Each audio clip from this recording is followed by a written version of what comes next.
नमस्कार, आप देख रहे हैं प्रथम स्वर। अब हम आपके समक्ष रोज सुबह 7 बजे उपलब्ध हुआ करेंगे और उस कड़ी में ये मेरी पहली वीडियो है।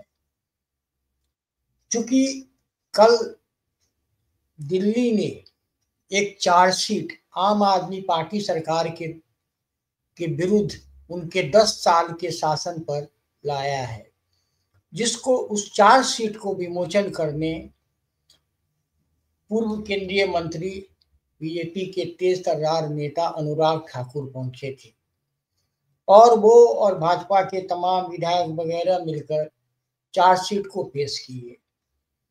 हालात देश के हर तरफ कुछ न कुछ हो रहा है।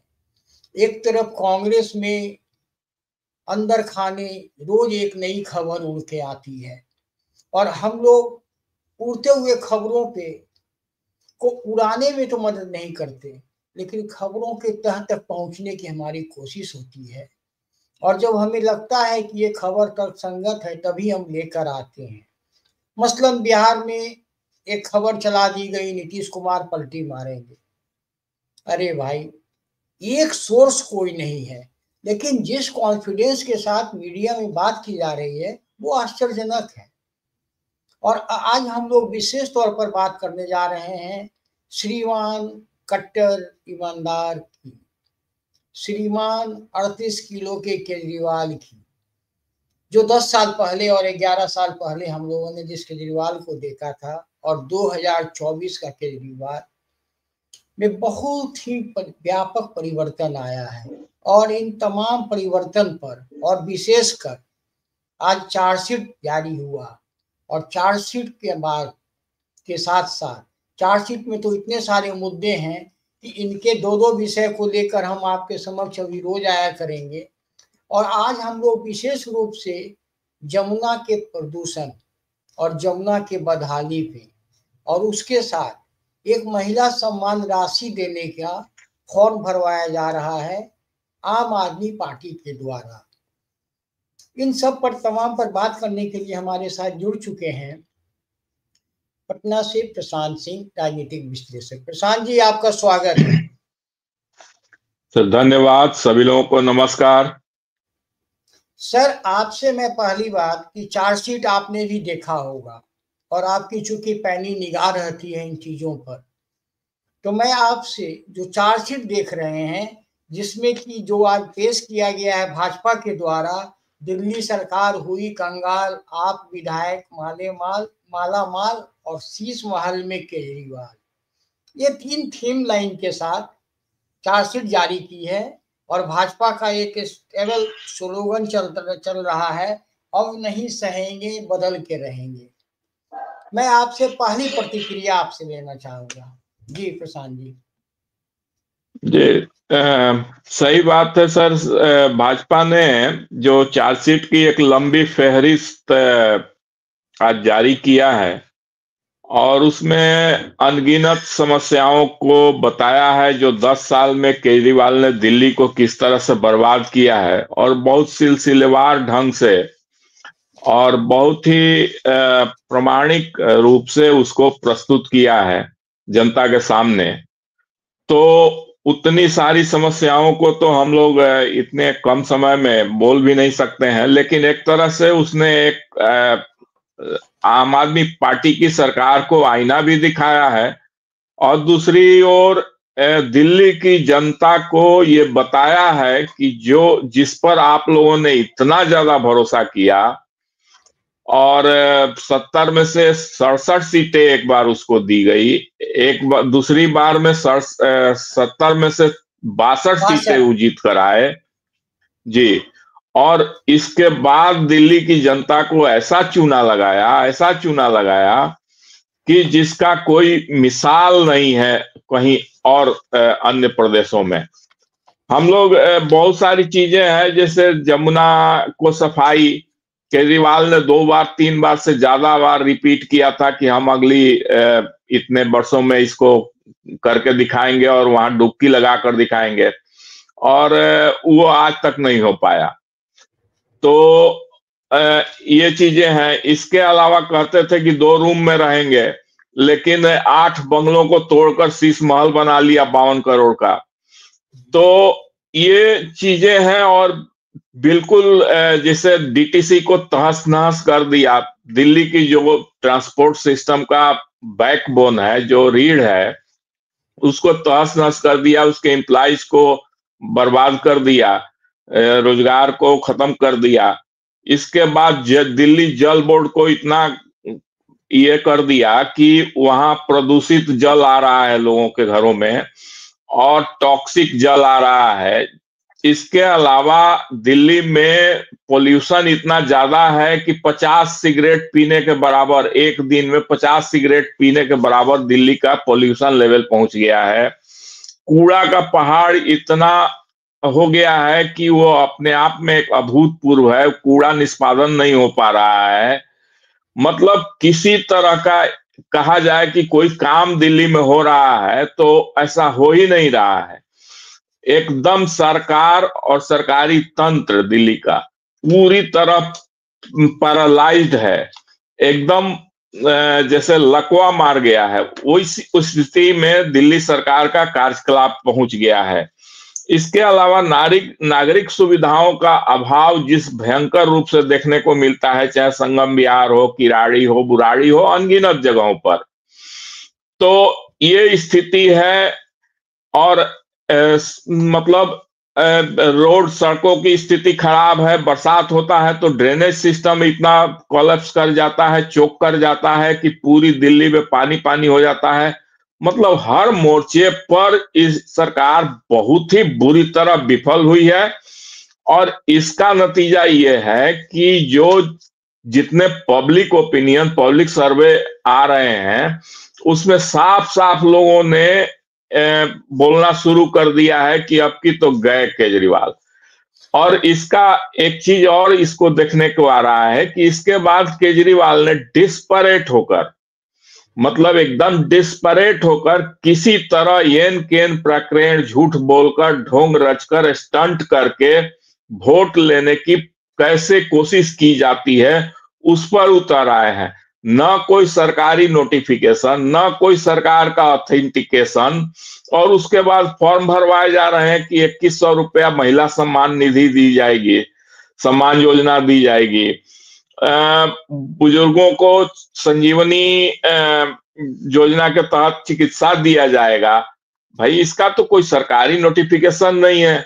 और किस तरह से आम आदमी पार्टी के नेता और कार्यकर्ता इस तरह के फॉर्म भरवा रहे हैं, तो इस तरह का स्टंट तो एक तरह से वही लग रहा है कि प्रशांत जी आएंगे, उन दोनों मुद्दों पर आएंगे। अब हम लोग चर्चा करते हैं। उन्होंने कुल मिलाकर, ये लंबी चौड़ी चार्जशीट है, आप लोग भी देख लीजिए, और ये बहुत ही लंबी चौड़ी और एक एक चीज का बहुत ही व्यापक दिया हुआ है।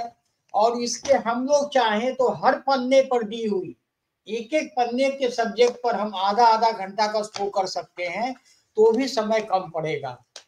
ये तो एकदम तय बात है। तो इस तरह से जो चार्जशीट लाई गई है, एक होता है राजनीतिक द्वेष, लेकिन ये जो चार्जशीट है इसको पब्लिक मान रही है, इसको स्वीकार कर रही है, मानो ये जनता की बात कह रही हो चार्जशीट। इस चार्जशीट में यही देखा जा रहा है। इसमें कोई शक नहीं, दिल्ली की आबो हवा बदली है, केजरीवाल का कॉन्फिडेंस भी हिला हुआ है। और होता है ना, चोर के दाढ़ी में तिनका, एक कहावत है। तो इन्हें भी पता है अपराध सिद्ध जब होगा होगा। चूंकि अब उन पर ट्रायल चलाने की भी अनुमति राज्यपाल ने दे दी है, तो केजरीवाल जी को भी मालूम है कि 2-3 साल से ज्यादा वो इस ट्रायल को भी नहीं खींच सकते। और दूसरी बात, एक तो कहते हैं करेला दूजा नीम चढ़ा, अब केजरीवाल के लिए मुसीबत ही मुसीबत होते जा रही है। इधर राज्यपाल फुल एक्टिव हो गए हैं, राज्यपाल अब विजिट कर रहे हैं तो उसके पीछे सीएम दौड़ के पीछे पीछे हाँफती हुई पहुंच रही है और कह रही है आपका धन्यवाद राज्यपाल महोदय को। अरे सोचिए, मुख्यमंत्री को दिल्ली की बदहाली नहीं दिख रही है। जब राज्यपाल पहुंचे हैं कल रंगपुरी पर, तो वहां सारे एकदम मुख्यमंत्री पीछे पीछे पहुंचते हैं और केजरीवाल ट्वीट करते हैं। तो उस पर भी आज राज्यपाल ने लिखा, लेकिन चूंकि सब्जेक्ट है ना इतने हो गए हैं इनको लेकर, हम लोग का ये हो जाता है। हम चाह रहे हैं कि जमुना प्रदूषण और जमुना प्रदूषण पे जो काम किया गया उस पे हम लोग विशेष चर्चा करें। प्रधान जी, आपको जैसा मालूम है कि जब जमुना दिल्ली में प्रवेश करती है उस समय तक निर्मल, स्वच्छ, साफ सुथरी रहती है और दिल्ली का कुल स्ट्रेच है 22 किलोमीटर। बस इस 22 किलोमीटर के अंदर ITO स्थित जो पुल है वहां पर जमुना में 10 मिनट अगर अरविंद केजरीवाल को खड़ा कर दें, सिर्फ 10 मिनट उस पानी में खड़ा हो जाए वो, और वो सही सलामत निकल के घर चले जाए तो मैं मान लूं जहरीला जहर है, जहर। और आप जान लीजिए कोई नदी, कोई तट का पानी जब अशुद्ध होता है तो वो अगल बगल के जमीन को भी प्रभावित करता है अपने जमीन, अपने गुणवत्ता के अनुसार। मतलब जमुना के अंदर जो के आसपास जो खेती बाड़ी हो रही है वहां पर जो भी फल सब्जी उगाए जा रहे हैं वो एक प्रकार का जहर है। मतलब जमुना के कारण लोगों को, दिल्ली के लोगों को जहर खाना पड़ रहा है।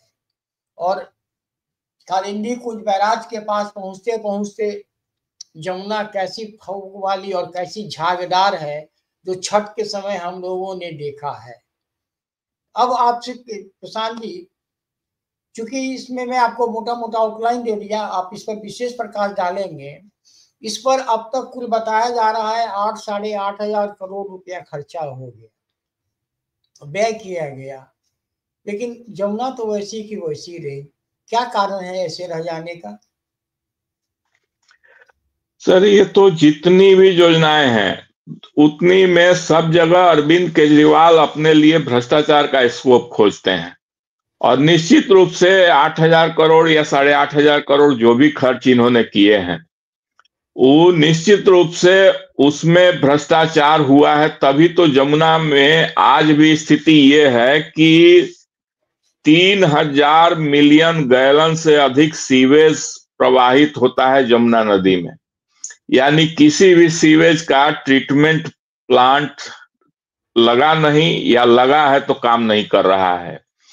और जमुना नदी का जो ये है प्रदूषण है वो खतरनाक बैक्टीरिया और प्रदूषण करने वाली चीजें जो मानक सीमा से कई गुना ज्यादा है, माने बहुत ज्यादा है। और इसका एक जीता जागता उदाहरण है कि बीजेपी के एक नेता वीरेंद्र सचदेवा ने जाकर जमुना नदी में पूरी शरीर में कपड़ा पहने हुए डुबकी लगाई और उसके बाद उनको हॉस्पिटल में और ICU में कई दिनों तक भर्ती रहना पड़ा। इतनी खतरनाक स्थिति है जमुना नदी के पानी की दिल्ली में। और केजरीवाल जब 2013 में पहली बार राजनीति में आए तो जमुना नदी को बिल्कुल 5 सालों में साफ करने की कसमें खाई थी, वादा किए थे और खुद डुबकी लगाकर लोगों को दिखाने का भी वादा किया था।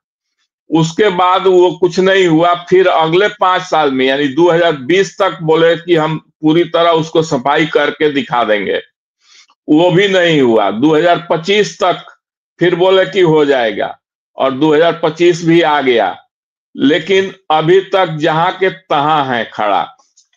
और इन सब चीजों को कुल मिलाकर कहा जाए तो अरविंद केजरीवाल ने इतने ज्यादा झूठ बोले हैं जितना कोई भी राजनीति में हमको लगता है कि अभी तक इस तरह का रिकॉर्ड कायम नहीं किया होगा जितना अरविंद केजरीवाल ने झूठ बोलने का, सबसे ज्यादा झूठ बोलने का रिकॉर्ड कायम किया है। और यही नतीजा है कि अब अरविंद केजरीवाल जो डिस्परेट होकर चाहे जिस योजना का भी उद्घाटन करें या शुरुआत करें या वादा करें, लोगों को अब नहीं लगता है कि अरविंद केजरीवाल की बात पर रत्ती भर भी कोई विश्वास करेगा, क्योंकि झूठ की सारी सीमाएं लांघ चुके हैं। ये स्थिति है जमुना नदी के बारे में यदि हम लोग कहें तो। जी, आपने सही बताया। सीवेज है, वाटर ट्रीटमेंट प्लांट एक आध दो हैं भी तो वो काम नहीं करते हैं, वो अमोनिया के उसको लेवल को साफ ही नहीं कर पाती। इसका मतलब है कि पूरी इफिशियंसी में एक भी ट्रीटमेंट प्लांट नहीं है और जबकि बताया जाता है, एक और एक्सपर्ट से बात हो रही थी, तो उन्होंने कहा था कम से कम यहाँ 25 और एसटीपी प्लांट चाहिए, और इन्होंने अब तक एक पैसे का काम नहीं किया। केंद्र सरकार ने पैसे दिए थे, एक एसटीपी प्लांट अब शुरू होने वाला है। आप इनकी देखिए, इनको इतना लाभ था, केंद्र शासित प्रदेश है, कोई दिल्ली पूर्ण राज्य नहीं है, लगभग चीजों के लिए इनको अलग से फंड मिलता है। एयर पॉल्यूशन के लिए इनको लगभग 46-44 करोड़ मिला था, इन्होंने कुल खर्चा किया 14 करोड़। यानी काम करने की मंशा ही नहीं है, और जब काम नहीं करेंगे आप तो कैसे कुछ होगा। और ये जो चार्जशीट है ना, मैं इस चार्जशीट को बार बार दिखा रहा हूँ, ये जो चार्जशीट है ना, ये इनके पूरे कारनामे की एक दस्तावेज है। मैंने इसे जितना देखा, और इस पर हम लोग विशेष बात करते रहेंगे। अब बताता हूं आपको, दिल्ली की सर वित्तीय स्थिति 8,500 करोड़ के घाटे में है दिल्ली सरकार। अगर ये 1,000 रुपया भी देते हैं तो मान लीजिए 50 लाख ही महिलाओं को पकड़िए, तो महीने का कितने का बजट हो जाता है? कुछ अरब का हो जाएगा मोटा मोटी। उतने अरब गुने 12, 1 ही अरब मान लीजिए। ये पैसा कहां से आएगा, इसके बारे में केजरीवाल बताएंगे। और घोषणा 1,000 की, और देखिए मजाक, आम आदमी पार्टी वाले फॉर्म भरवा रहे हैं 1,000 रुपया की, और घोषणा हो रही है कि 2100 रुपया मिलेगा। यही काम लोकसभा के समय भी किया था इन्होंने। अगर देने की नीयत होती तो उस वक्त दे चुके होते न, ये अब तक 5-6 महीने में 5-6 किस्त मिल गई होती। लेकिन इनकी नीयत भी देने की नहीं है। और अब तो मुझे हंसी आ रही है सर, कि जो इन पे विश्वास करता है इस व्यक्ति पे, क्योंकि मैं बार बार 11-12 का केजरीवाल को देखता हूँ, 38 किलो का केजरीवाल, 5 रुपया का उस वक्त रेनॉल्ड मिलता था, आज 10 रुपया कीमत है, उस वक्त 5 ही रुपया था। 5 रुपया के पॉकेट में रेनॉल्ड, लगता था बाबूजी वाला चप्पल, और पैंट किसी मामा फूफा का ढीला ढाला, और शर्ट भी दादा का, बाबूजी का नहीं था, एकदम ओवर ढीला होता था। पहन के ये बंदा खूब लोगों को ठगा, एक से एक पढ़े लिखे लोगों को चूना लगाया, और अब तक ये चूना ही लगा के जीतता आया था। लेकिन कहते हैं ना कि आपकी नीयत अगर सही नहीं है तो जिस तेजी से ये चढ़े थे ना, उसी तेजी से शायद ये उतरने की कगार पे हैं। ये ऐसा अभी आभास हो रहा है, लेकिन पूरी तरह से अभी आभास ऐसा नहीं हो रहा है कि उसी तरह के ढलान पे हैं। लेकिन जो हालात हैं और जो लोगों से मिलकर लग रहा है, फ्री रेवड़ीज वाकई में इम्पैक्ट करता है देश के राजनीति को, ये आप भी मानेंगे। लेकिन अब मैं इतनी भूमिका आपको दे दी, अब आप बताइए, जो ये फॉर्म भरवा रहे हैं, क्या ये आम आदमी पार्टी को किस हैसियत से फॉर्म भरवा रही है? क्या आम आदमी पार्टी पैसा देगी? कोई नोटिफिकेशन हुआ है दिल्ली सरकार में? अभी तो कोई कोड ऑफ कंडक्ट नहीं है। अगर इनको देने की नीयत होती तो पहले अपने यहाँ नोटिफिकेशन जारी करते ना, केंद्रीय कैबिनेट डिसीजन कुछ होता ना। तो विदाउट कैबिनेट डिसीजन ये फॉर्म भरवाने के खेल को आप कैसे देखते हैं? आखिरी कमेंट। जी बिल्कुल, आप देखिए, एक उदाहरण सामने है। मध्य प्रदेश में कोड ऑफ कंडक्ट लागू होने से काफी पहले, चुनावी की प्रक्रिया शुरू होने से काफी पहले, मध्य प्रदेश में शिवराज सिंह की सरकार थी और उन्होंने लाडली बहना योजना शुरू किया था, और सरकार से उसका बजट एलोकेशन हुआ और धनाधन शुरू हो गया, लोगों के खाते में पैसे आने शुरू हो गए, महिलाओं के। वही चीज महाराष्ट्र में हुआ तो पहले ही। लेकिन अगर इनकी नीयत होती तो आपने बिल्कुल सही कहा कि अभी तो कोड ऑफ कंडक्ट लागू नहीं हुआ है, अभी ये चाहते तो कर सकते थे। लेकिन इनको पता है कि वित्तीय स्थिति दिल्ली सरकार की ऐसी नहीं है कि इस चीज को दे सके। तो इन्होंने क्या किया है कि राहुल गांधी का सीधा सीधा नकल किया है। जैसे राहुल गांधी ने एक वादा किया था उनकी पार्टी ने, और उन्होंने कि 8,500 रुपया खाते में फटाफट खटाखट चटाचट आ जाएंगे।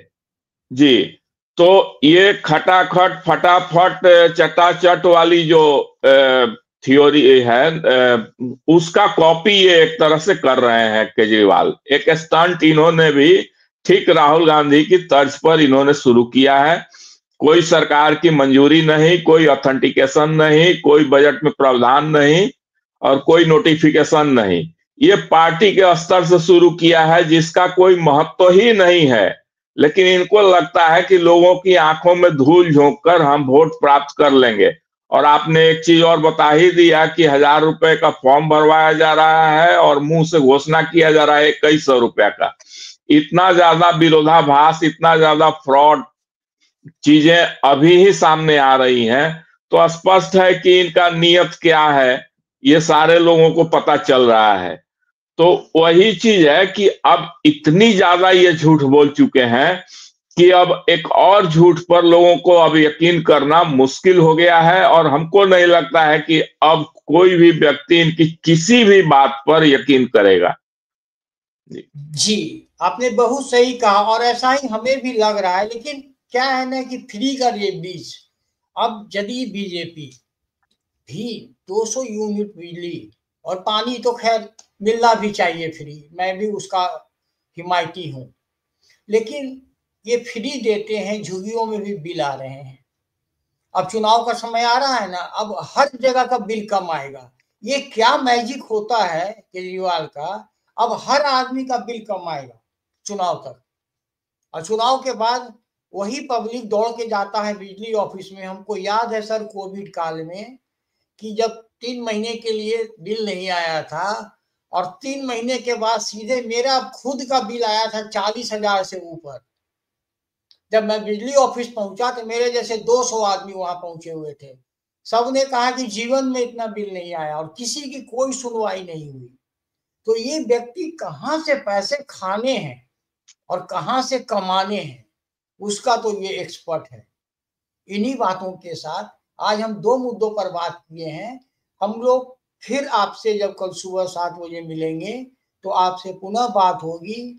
इनके ही कुछ कारनामे, कुछ केंद्र की योजनाएं जिसको कि लागू नहीं कर कर इन्होंने दिल्ली वालों के साथ गलत किया है, इनके ही कुछ योजनाओं को पर पुनः आपसे बात होगी 7 बजे। यदि आप जुड़ना चाहते हैं और दिल्ली की हालत पे आपकी नजर है और दिल्ली की खबर आप सच्चाई के रूप में जानना चाहते हैं तो पुनः जरूर जुड़िए।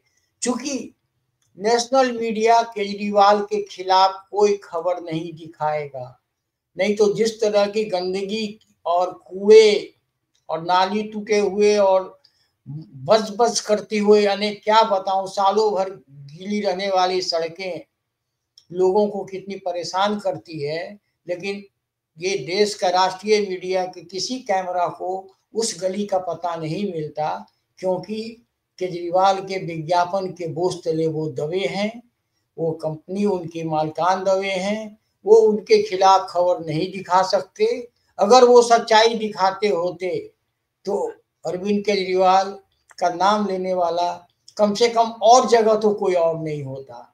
बस आज इन्हीं शब्दों के साथ आप हमारे साथ जुड़े, इसके लिए बहुत बहुत आभार। और अंत में वही एक रिक्वेस्ट, यदि आपको हमारा विश्लेषण अच्छा लगा हो तो इसको लाइक कीजिए, शेयर कीजिए और सब्सक्राइब कीजिए। बहुत बहुत आभार। शुभ रात्रि, शुभ डे, चूंकि सुबह में आप देखेंगे इसको।